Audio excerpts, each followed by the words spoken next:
నివాస శ్రీ వెంకటేశ భక్తవత్సల భాగవత ప్రియ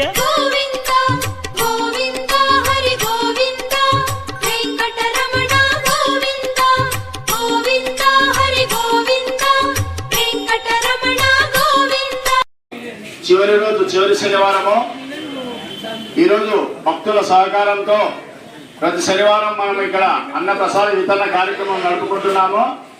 ఆ దేవదేవుడి యొక్క ఆశీస్సులతో ఈరోజు దాతలు రుద్రగోత్రం కీర్తిశేషులు మోత లింగమ్మ జ్ఞాపకార్థం కుమారుడు ఎం కృష్ణ సకుటుంబం ఒక బియ్యం ప్యాకెట్ 50 కేజీలు బాంచలో వాళ్ళు ఇవ్వడం జరిగింది. హరిత గోత్రం దేవ చక్రధర్ 500 రూపాయలు, కుమారుడు ఏ అన్సిల్ ప్రియాంక, తండ్రి ఏ సాంబశివుడు, తల్లి యు శ్రవంతి అటాకుల గోత్రం 520 రూపాయలు, మారుట్ల గోత్రం డి చరణ్ సింగ్, తండ్రి వంశీకృష్ణ సింగ్ 600 రూపాయలు, కొండవారి గోత్రం కొండ సాయిదీప్య హైదరాబాద్ 1116 రూపాయలు, కమ్మరి సుశీలమ్మ, కమ్మరి నాగభూషణాచారి జ్ఞాపకార్థం సురేంద్రాచారి 500 రూపాయలు, సనాతన గోత్రం వడ్ల వెంకటేశ్వరాచారి భార్య కళావతమ్మ 511 రూపాయలు.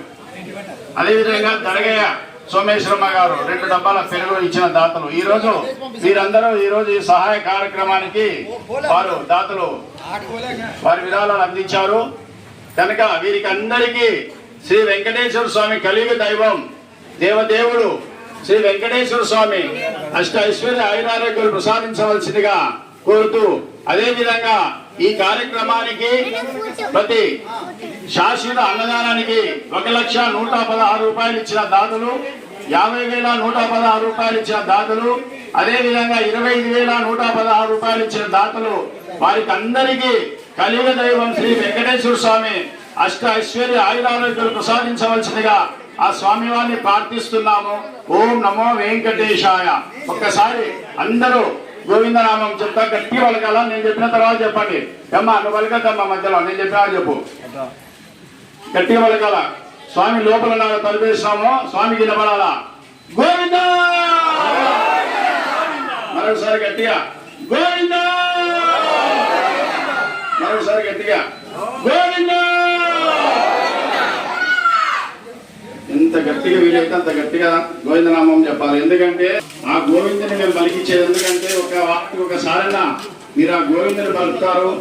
ఆ ఉద్దేశంతో మేము ఇక్కడ అన్నప్రసాద వితరణ కార్యక్రమం భగవంతుడు ప్రసాదం అనే సంకల్పంతో మేము ప్రకారంతో భగవంతుడు ఏడుగుండల వారి యొక్క ఆశీస్సులతో కనుక ప్రతి ఒక్కరూ చివరిసారి గోవిందు చెప్తాను పలకండి. ఎందుకంటే మీ పనుల ఒత్తిడి వల్ల మీరు దేవుని భగవంతుని కొంచెం కూడా మర్చిపోయింటారు.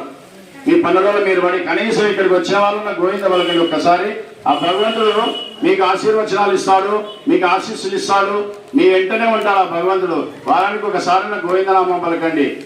భోజన కాల సమయ గోవింద నామస్మరణే గోవింద మొదలు పెట్టండి.